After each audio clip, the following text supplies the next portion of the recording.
Yo, what's up? Yours truly, first of all and foremost, I'd like to apologize ahead of time. There's um, background noise around me because I'm in a building with a lot of people in it. But I definitely want to get this topic up and try to do the best I can. And like I said, I'm going off the head with it a little bit. I didn't really formally, um, you know, did no material or anything like that. Preparedness wise, anyways.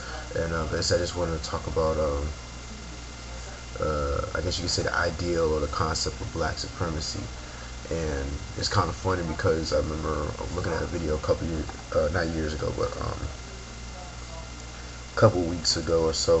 A fellow YouTuber was talking about something race related, and I remember writing a comment down because she kept on talking about white supremacy, this and white supremacy, and I watched other videos which were similar like hers, where they was talking uh, about relation to black people and white supremacy. So I was like, well, what about black supremacy? And the reason I bring this up because I feel that with any racial issue, there's got to be accountability, not just with the person that's the I guess you could say the aggressor, but also accountability with the so-called, I guess you could say, so-called victim, per se. Um, I guess that's the way you want. I'm not really well thinking about it. Basically, what I'm trying to say is, yeah, I see a lot of black people talk about racism. Yes, I see a lot of black people when they talk about racism, they talk in terms of make it sound like white people are the only racists in the world. Some people do, or some people feel that white people cause more problems or make it harder for black people to succeed.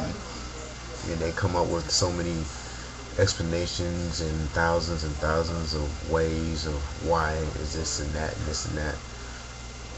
But come to think about it, I'm like, it makes no sense to me that how certain black people, and I'm not trying to generalize black people as a whole, but certain black people would go crazy when they hear something about a KKK, or I mean, I can understand actually about KKK or neo-Nazi or something like that. That's, of course, that would be natural reaction, I guess you could say. And like I said, I'm not endorsing any of those groups, and I'll never do or condone any of those groups just as well. But at the same time, black people would embrace groups like the Nation of Islam or the Black Panther Party, the new and the original Black Panther Party, or groups like the Israel, Black Hebrew Israelites, or the what do you call the Moor group, which I'm not sure they fall in the same concept, but there are other groups like that, 5%ers, and various other black known extremist groups or known groups who are known to use separatism as part of their agenda. And also I say separatism because separatism can lead to a way of supremacy that is dominated by one group and as an aggression to other groups where they're not so dominant. And when I listen or I watch or I read articles where black people talk about white supremacy and how it's either putting them down or it's changing their way of life or it's fucking up their way of life or whatever. It's I come to think, well, how come you don't condone? Well, trust me, I can see where you don't condone the whole concept of white supremacy, but at the same time, when you're going to be accountable for the people that preach black supremacy, when you're going to be more accountable of people like Malcolm X, who even to the time he died preached black supremacy, or when you're going to be accountable for those people who were inspired by Marcus Garvey, the Malcolm X's, and any other people that preach black supremacy, who claims that it's for the good of black people, when if it really was for the good of black people, who's going to suffer? I'm talking about those people who say there's not enough black people in government. They say there's not enough black people at the job site. There's not enough black people this, not enough black people that. We need to start investing our own, do our own schools, our own this and our own that. and stuff. So it's kind of like hand in hand. They're trying to preach separatism and segregation. Well, segregation, separatism, along with, I think, which leads to black supremacy in a way, in concept. But that's basically what we're going to talk about, when, when black people need to be more accountable of that.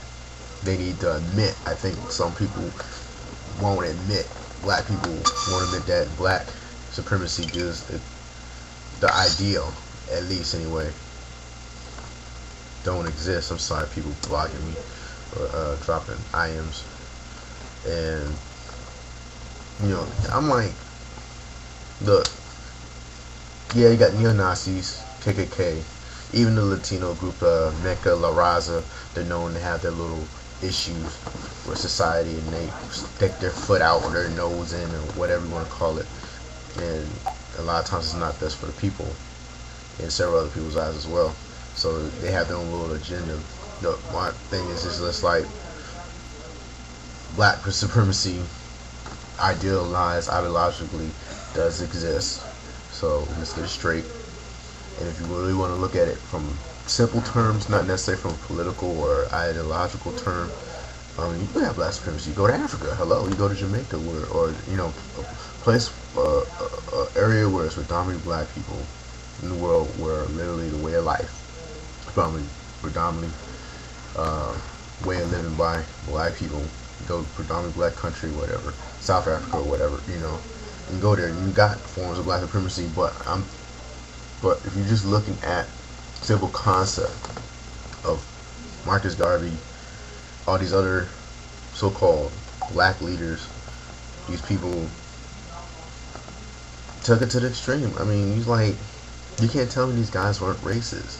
You can't tell me Malcolm X wasn't a racist, didn't have an idea of black supremacy.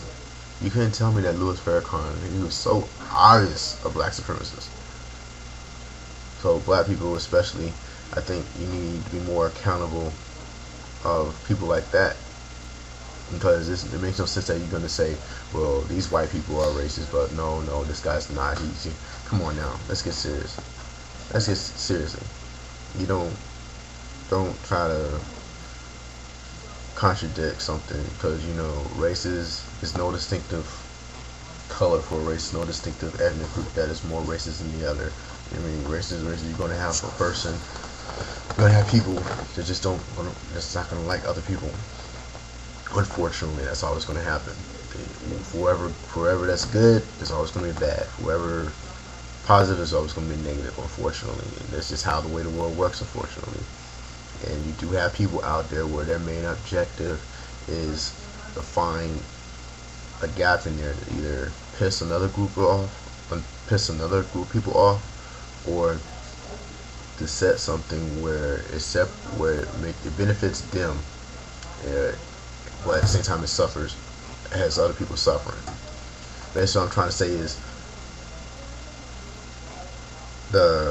there's certain organizations, I'm pretty sure the objective of the nation is, if they had the resources, if they really had some real resources, is to subjugate or to make other people look bad, make us look good, and at the same time, their objective is like, look, this is what you're doing, this is not good, this is what you need to do, basically. And it's not really cool, because you have people that really get into that and they get their mind fucked up, because either they feed into the ignorance and they accept that ignorance because either they probably was been in pain before, or been in a situation where it hurt them so much that they're willing to listen to people like that. And it's unfortunate, and it's more important that as black people we need to keep our mind broadened on the world, also keep our mind on the good and the bad.